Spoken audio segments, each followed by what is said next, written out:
Iya. Apa kabarnya hari ini? Sehat semua? Baik. Baik.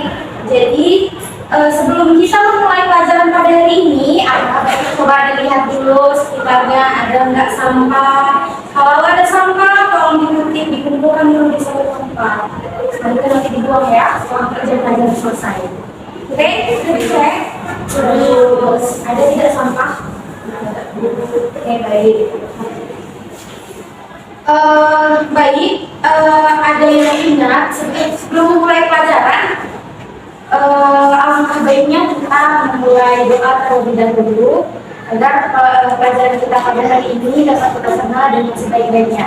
Untuk itu, ketua kelas silahkan pimpin doa. Ajar silahkan. Baik, untuk memulai pelajaran ada baiknya kita berdoa terlebih dahulu. Menurut kepercayaan agama masing-masing, berdoa kita mulai.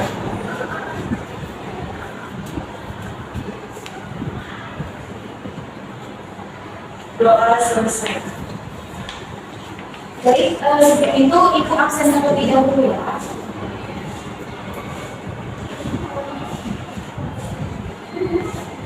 Jadi sehari Ibu. tidak masih dapat Ibu. Ini nanti simpan teh. Ibu. Ada yang tahu kemana dia izinnya? Rapat OSIS, Bu. Belum diterima. Ada Bu Masya, ada Bu Sonalia. Baik, berarti hanya hari saja ya yang tidak datang. Oke, anak-anak, minggu lalu ada yang ingat apa materi minggu lalu? Selain pilih pengendalian sosial, apa itu pengendalian sosial? Pengendalian sosial adalah suatu cara atau alat yang digunakan untuk mengatur perilaku seseorang agar sesuai dengan kaidah nilai dalam yang berlaku. Nah, benar sekali apa yang dipilih. Untuk minggu lalu kan Ibu sudah memberikan kalian tugas mengenai apa yang sudah kita sampaikan di minggu lalu. Untuk itu, anak-anak silakan dikumpulkan ke depan tugasnya.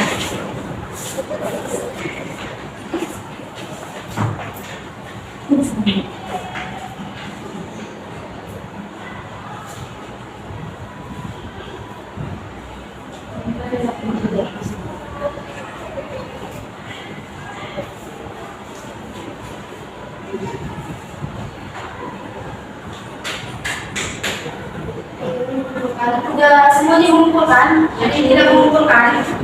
Kenapa tidak mengerjakan yang sehat?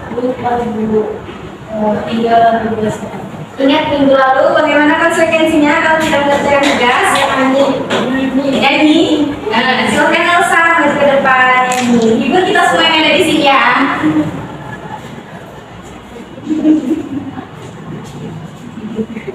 Nyanyi apa? Nyanyi apa teman-teman ada request? Nyanyi yang bisa cicak-cicak ini itu yang vokal aja. Cocok, doyong, moroyo, datang seekor nyamuk, hop, lala datang kok. Minggu depan dikerjakan ya Elsa kalau ada tugas lagi ya Bu. Jadi anak-anak, ada yang tahu apa yang mau kita lakukan hari ini? Konflik sosial.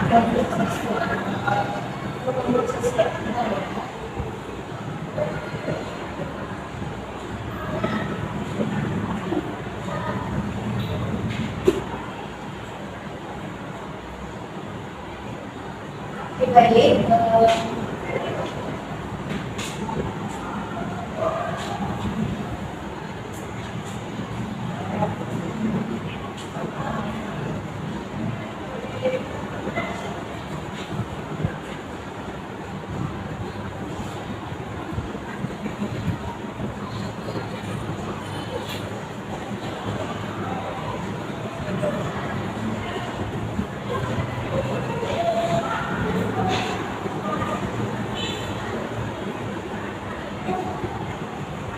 Sebentar ya Anda semua.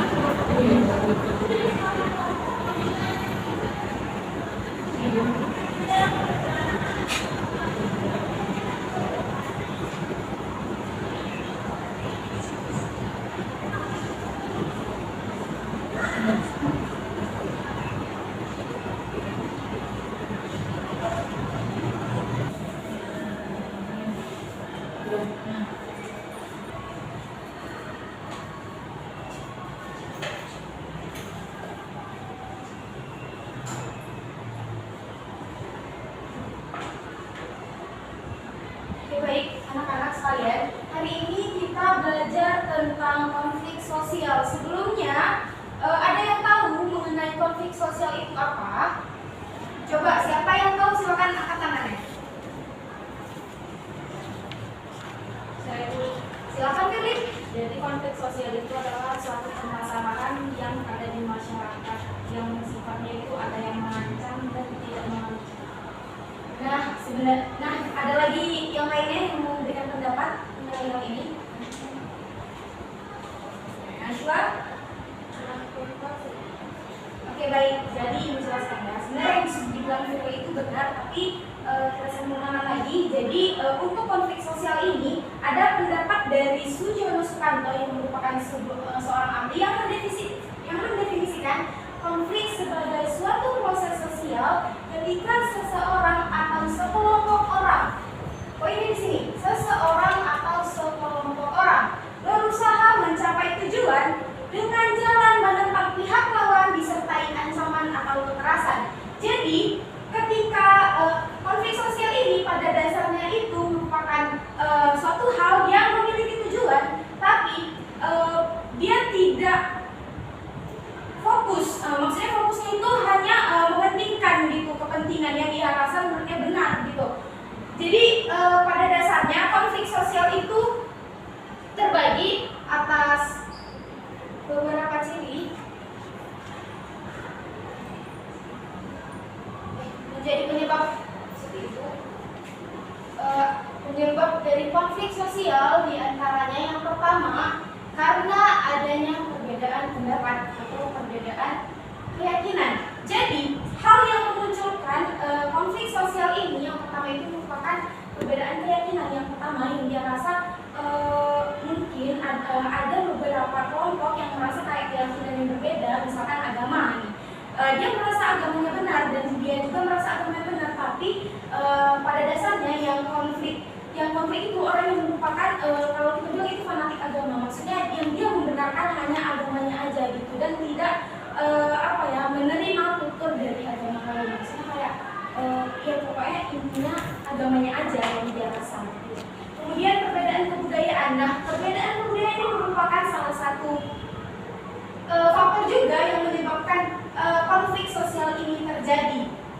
Misalnya nih kayak budaya barat yang masuk ke Indonesia, kan ada beberapa penentangan, maksudnya kayak yang ketika budaya barat itu masuk yang gaya tren Korea, ada sebagian orang yang menganggap bahwa kan nggak perlu sebegitunya banget gitu kalau mengikuti budaya itu, sedangkan orang yang suka dengan budaya K-pop atau budaya barat sebagainya itu kayak kenapa emangnya, kan itu urusanku. Jadi salah satu hal itulah yang menyebabkan terjadinya konflik sosial. Kemudian perbedaan kepentingan antara individu atau kelompok. Jadi kalau perbedaan kepentingan ini pada dasarnya itu kan setiap orang kan punya kepentingannya masing-masing.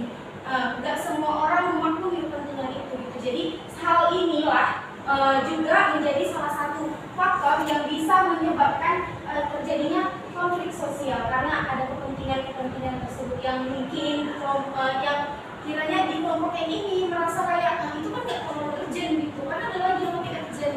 Nah, hal itulah yang bisa memunculkan terjadinya konflik sosial. Kemudian kesenjangan sosial mengenai tingkat kesejahteraan.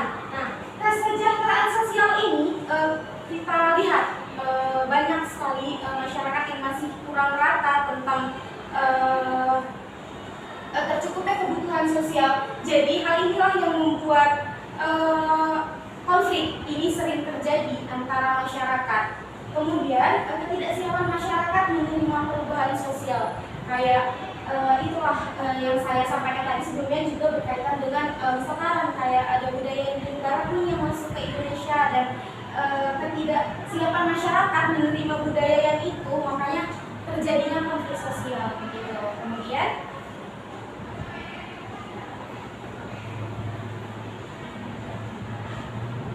terdapat di dalam konflik sosial ini ternyata terdapat nih dampak positif dan dampak negatifnya.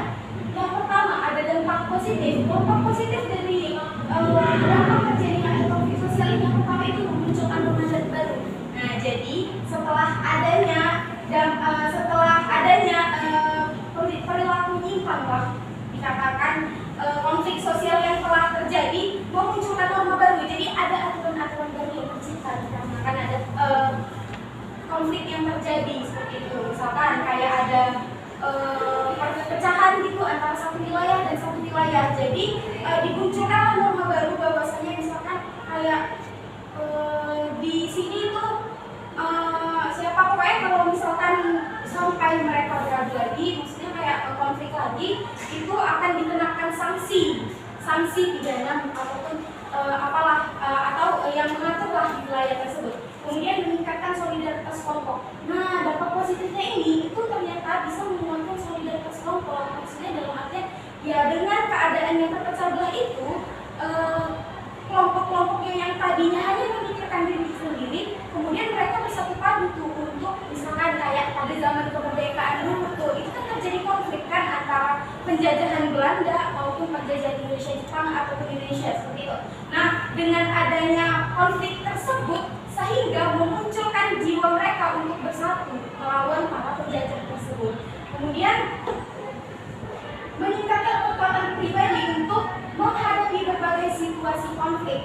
Nah, di bagian ini kita dengan adanya dampak konflik ini meningkatkan kekuatan diri kita untuk menghadapi berbagai situasi konflik. Jadi kita itu udah mental kita itu udah terbangun gitu untuk menghadapi kira nanti ada konflik-konflik yang mungkin bahkan ada yang lebih buruk atau yang pernah terjadi sebelumnya. Jadi mereka sudah lebih paham gitu mengenai konflik ini gitu. Oh iya gitu.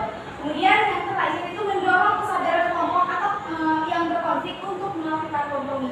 Jadi dengan adanya konflik tersebut jadi memunculkan pemikiran stigma dari para orang yang melakukan konflik itu untuk terbangun gitu jiwa kesadaran gitu. Mau sampai kapan kita konflik gitu, mau sampai kapan kita berdebat, udahlah damai-damai aja, kayaknya udah gak lagi lah zamannya berantem-berantem mungkin kayak gitu kan. Kemudian ada dampak negatif dari konflik sosial. Yang pertama itu menimbulkan perpecahan. Nah, itulah dampak negatif dari konflik yang sudah pasti karena adanya konflik maka perpecahan itu sering terjadi. Kayak yang sudah Ibu jelaskan sebelumnya bahwa konflik inilah yang memunculkan perbedaan yang tadinya mereka bersatu, yang mungkin kiranya yang umat beragama yang awalnya adem ayem gitu di wilayah tersebut karena mungkin ada beberapa sebab akibat jadi mereka terpecah belah karena adanya beberapa sebab dan akibat yang terjadi di antara kelompok tersebut. Kemudian melumpuhkan roda perekonomian. Nah, ini berarti udah cukup besar ya karena kayak kayak mungkin kisruh antara masyarakat sini dan masyarakat sini. Jadi karena itu yang berlarut memunculkan roda perekonomian itu kemudian melemah. Maksudnya kayak orang lebih fokus kepada penyelesaian konflik itu tanpa sehingga hal-hal yang sebelumnya sudah terbangun itu sudah mulai mundur. Kemudian meningkatkan keresahan masyarakat. Nah, inilah yang cukup sering dialami oleh masyarakat karena contohnya tawuran pelajar antar pelajar itu kan salah satu contoh konflik sosial. Itu kan kalau kita lihat kan mereka tuh kalau udah namanya tawuran kan lempar-lemparan batu, kemudian lempar-lempar pukulan dan merusak fasilitas umum, dan inilah yang menyebabkan keresahan di masyarakat itu timbul. Kemudian penyebab kerusakan sarana dan prasarana. Nah, sama seperti yang saya jelaskan tadi, karena adanya konflik sosial yang terjadi seperti itu sehingga membuat masyarakat itu sehingga membuat sarana dan prasarana yang ada di sekitar mereka, mungkin mereka yang tadinya melihat ada barang gitu tuh kan, fasilitas umum kayak toko yang udah disediakan sama pemerintah dilempari gitu, dipukulin, atau kayak ada gardu maksudnya apa namanya, kayak pamflet yang udah dibangun atau kayak gimana gitu, itu dipukulin mereka sampai hancur. Nah itu kan udah merupakan suatu pelanggaran ya, merusak sarana dan prasarana ini. Kemudian menghancurkan harta benda dan menyebabkan jatuhnya korban jiwa. Nah, konflik sosial ini berkaitan juga dengan yang tadi, menghancurkan harta benda dan menyebabkan korban jiwa. Karena adanya konflik ini sehingga kayak mereka lebih fokus kepada mereka merasa kayak mungkin penyelesaian konflik yang mereka lakukan itu dengan bertikai, sehingga memunculkan korban-korban jiwa yang tanpa mereka sadari ya itu yang terjadi. Nah, yang terakhir itu merusak struktur sosial. Nah, karena konflik sosial ini kan yang tadinya udah tersusun tuh, udah maksudnya kayak yang udah ada aturan ini segala macamnya, jadi rusaklah tatanan sosial yang ada di masyarakat tersebut. Sampai di sini ada yang ingin bertanya? Ada sekalian? Ada yang kurang paham? Jadi sudah paham? Najwa? Oke, baik, Ibu lanjut ke materi selanjutnya. Itu merupakan proses penyelesaian konflik. Jadi konflik sosial itu kan nggak mungkin kita biarkan berlalu-lalu. Perlulah ada penyelesaian di dalam konflik sosial yang ada beberapa macam yang sudah Ibu rangkum di sini mengenai beberapa proses penyelesaian konflik yang dapat dilakukan. Ya, diantaranya yang pertama itu merupakan koersi atau coercion, yang ada itu membentuk akomodasi melalui paksaan fisik atau psikologis. Jadi koersi ini itu lebih kepada paksaan, sehingga kelompok sosial itu bisa disatukan gitu. Maksudnya kayak yang tadinya bertikai itu yang harus kayak gitu, mau nggak mau ya harus dipaksa karena udah nggak ada lagi jalan yang bisa ditempuh, karena jadi harus udah selesaikan ini permasalahan ini gitu.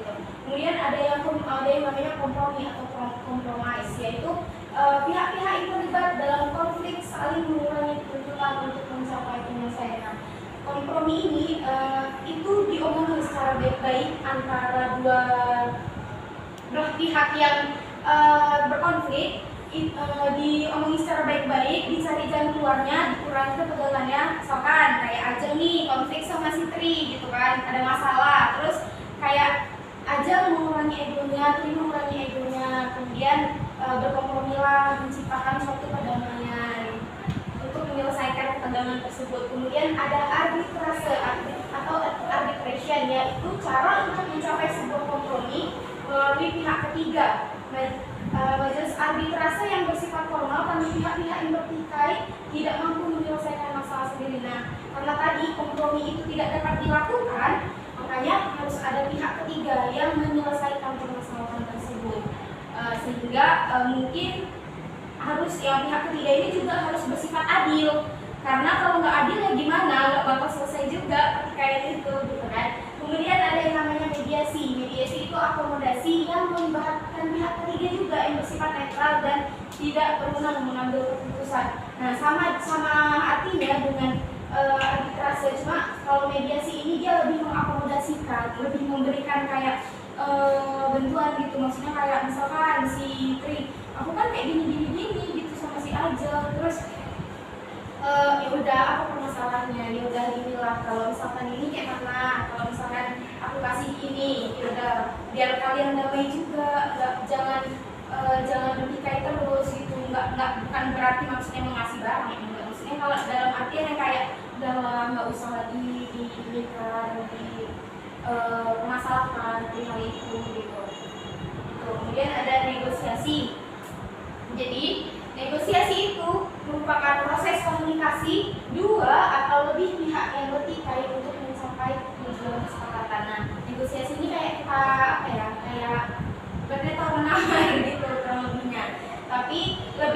pada penyelesaian persoalan gitu. Jadi kita lihat bagaimana cara penyelesaiannya itu menggunakan komunikasi dengan dua belah pihak yang bertikai tadi gitu. Jadi agar tujuannya itu agar pertikaian yang terjadi itu tidak berlarut dan cepat selesainya. Kemudian ada konsiliasi, yaitu usaha untuk mempertemukan pihak-pihak yang bertikai untuk mencapai suatu kesepakatan. Nah, konsiliasi itu mempertemukan pihak-pihak yang bertikai, ya menyatukan yang tadinya mungkin bertikai itu kan karena udah lama gitu atau udah berlarut, jadi disatukanlah pemimpin antar kelompoknya misalnya gitu kan. Gini nih, ini kan udah berlarut, ya baiklah kalau kiranya nanti ini itu kita teruskan gitu, pertikaian ini kita teruskan secara terus menerus. Jadi alangkah baiknya kalau ini udah diselesaikan aja gitu. Kemudian ada rekonsiliasi, yaitu usaha menyelesaikan konflik pada masa lalu sekaligus memperbarui hubungan ke arah perdamaian yang harmonis. Nah, konflik itu kan sifatnya kan dari masa lalu tuh biasanya. Kalau udah dari masa lalu, jadi dia itu diselesaikan dulu konflik masa lalunya. Biasanya kayak perpegangan antara kalau ada misalnya satu organisasi tuh ada senior dan alumni sebelumnya bukan bertikai, kemudian nah kita yang sudah masuk ke periode berikutnya ini kan kita kan kayak kebawa tuh sama konflik masa lalunya tuh kan, sehingga kita lah yang membantu gitu maksudnya dalam mencari akar permasalahan sebelumnya, kemudian mencari solusi untuk ke depan nanti. Jadi kan sebenarnya ke depannya itu kita harus kayak gini loh, organisasi kita ini kan tujuannya seperti ini, kita kan punya tujuan seperti ini, jadi kiranya nggak baik lah kalau misalkan masalah yang lalu itu berlarut-larut, sehingga ya udah kita selesaikan aja lah misalnya ini gitu. Kemudian ada stalemate, yaitu suatu akomodasi yang terjadi karena kedua belah pihak memiliki kekuatan yang seimbang sehingga pertikaian berhenti dengan sendirinya. Nah, kayak contoh sederhananya nih, misalkan Firly dan Nashwa nih lagi berantem nih kan.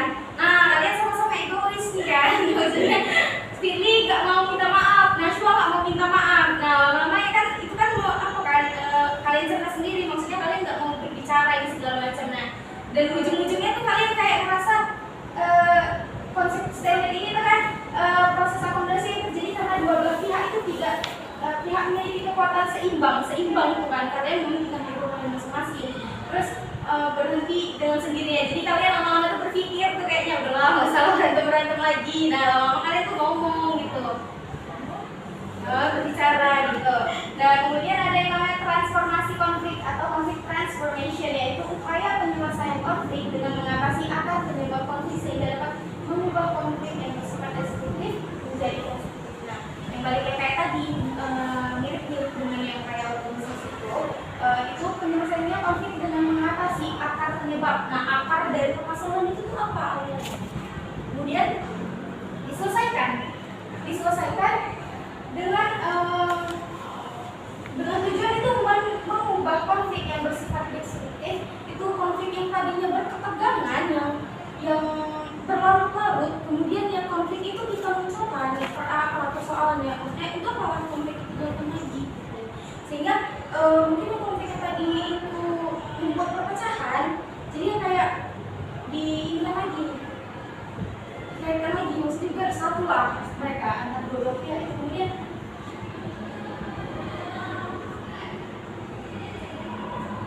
Kemudian ada adjudikasi atau adjudication.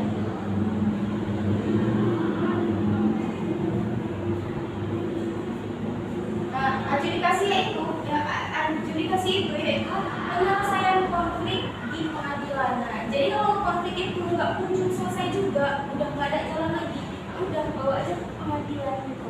Kayak misalkan ada tetangga yang pernah nggak kalian dengan kasus yang tetangga itu kayak ngebuang sampah gitu di rumah warga, pernah kan? Nah, di situ kan itu kan udah nggak ada penyelesaian konfliknya lagi, sehingga kan ngelapor nih karena gitu kan, kayak aduh aku udah capek nih, aku udah ngadu ke ketua RT nggak diapakan juga, udah ngadu ke kepala desa nggak diapain juga, ya udah bagus aku ngadu ke kantor polisi aja langsung, karena ini kan udah kayak nggak ini lagi gitu. Nah, jadi kasus ini langsung dibawa pengadilan agar tentunya ini cepat terselesaikan gitu. Kemudian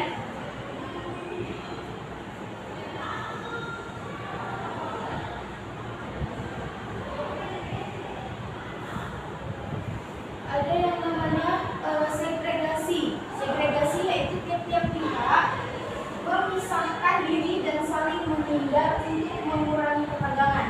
Nah, segregasi ini konsepnya dia memisahkan diri. Jadi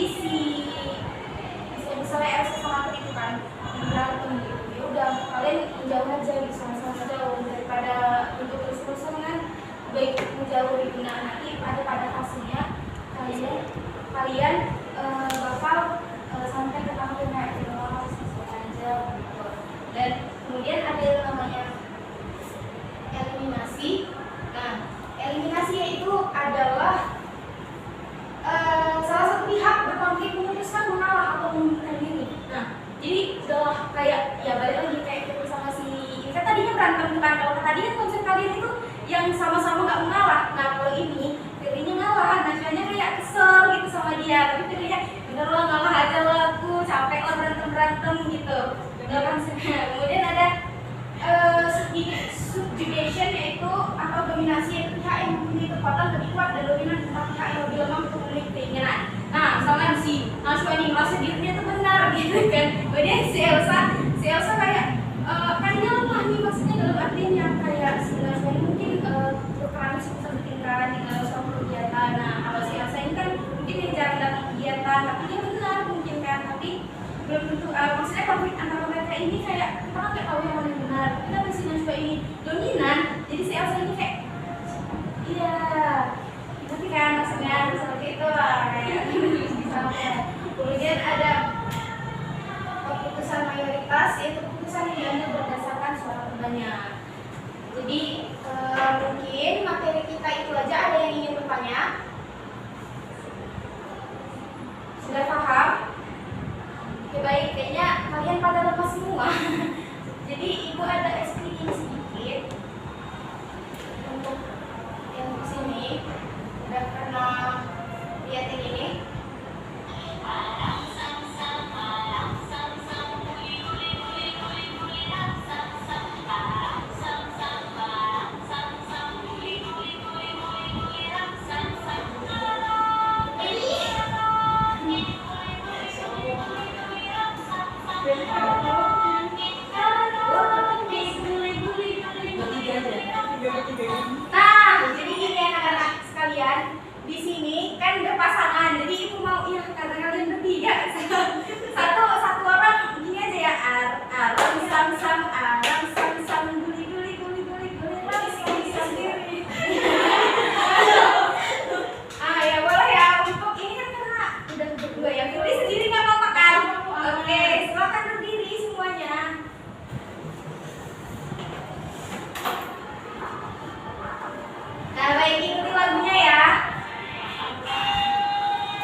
Jadi kalau di sini udah turun di atas dua kelompok, kalian coba jawab dari masing-masing pertanyaan ini. Silakan. Selamat jawab sekarang. Ibu kasih waktunya 2 menit. Bye.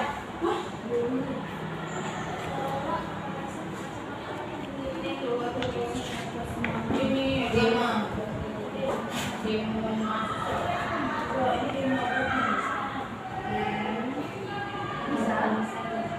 Demo kan?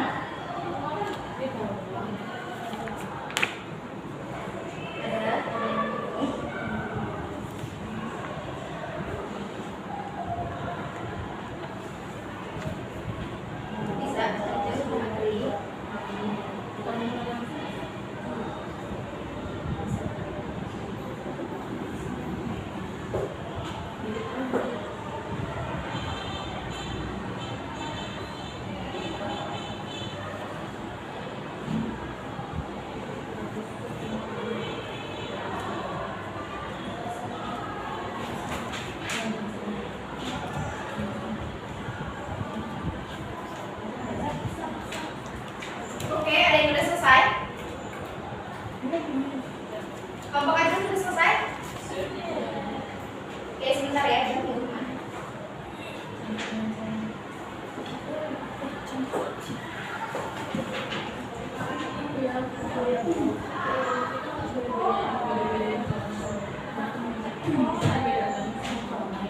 Ada kesulitan?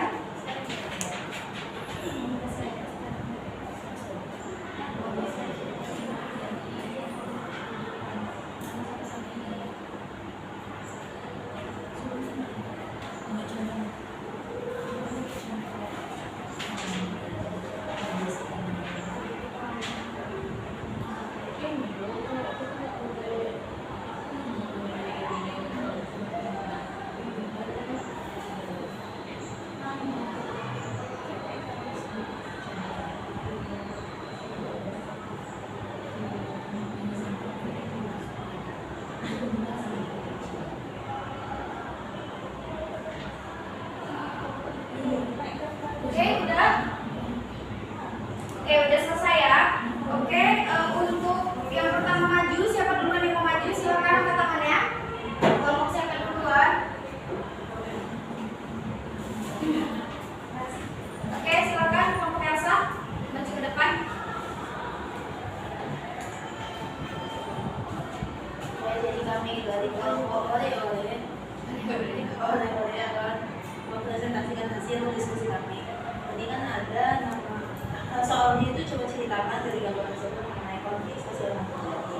Nah ini tuh dari gambar ini kami itu menangkap kalau ini tuh demo antara konflik agama. Ada kekerasan di agama karena di sini ada tulisan pula kesaksian kesamaan agama dan kumpul. Jadi ada pun solusi dan contoh penyelesaian yang dapat dilakukan dari konflik ini pertama itu kita harus saling toleransi pada setiap agama manapun itu harus dihargai, ditoleransi lah. Lalu yang kedua tidak boleh membeda-bedakan agama, tidak boleh membeda-bedakan agama jika berteman.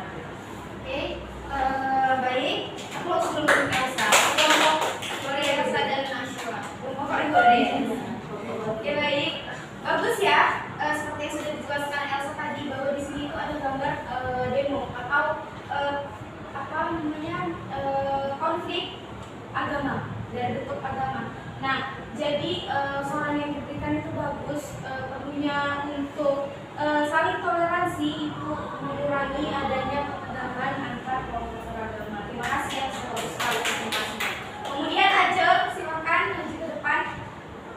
Baik, terima kasih. Kami dari kelompok MH yang mana di sini ada gambar tawuran. Jadi konfliknya ini konflik mengenai anak sekolah yang lagi berantem atau tawuran. Jadi contoh penyelesaiannya itu dapat dilakukan mediasi pada masing-masing pihak sekolahnya gitu kan, atau pihak yang lebih berwajib. Nah, baik, terima kasih Ajeng. Jadi benar ya, di sini ada gambar tawuran antara pelajar. Jadi tawuran ini merupakan salah satu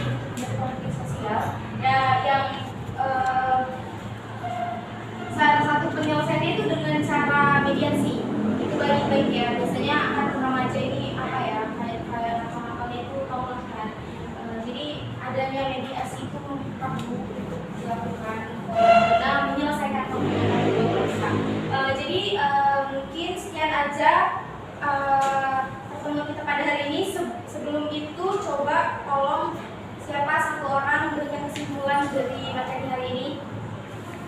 Siapa yang mau angkat tangan? Ya boleh lah Firly, silakan.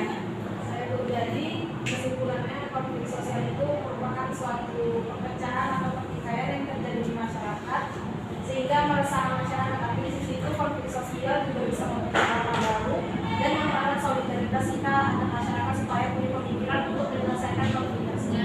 Nah, konflik itu bisa diselesaikan dengan macam-macam cara, dengan pihak ketiga, pihak kedua, atau juga pengadilan yang langsung jika mungkin sulit diimplementasi. Mungkin itu dari saya. Ya, aplaus dulu untuk Firly.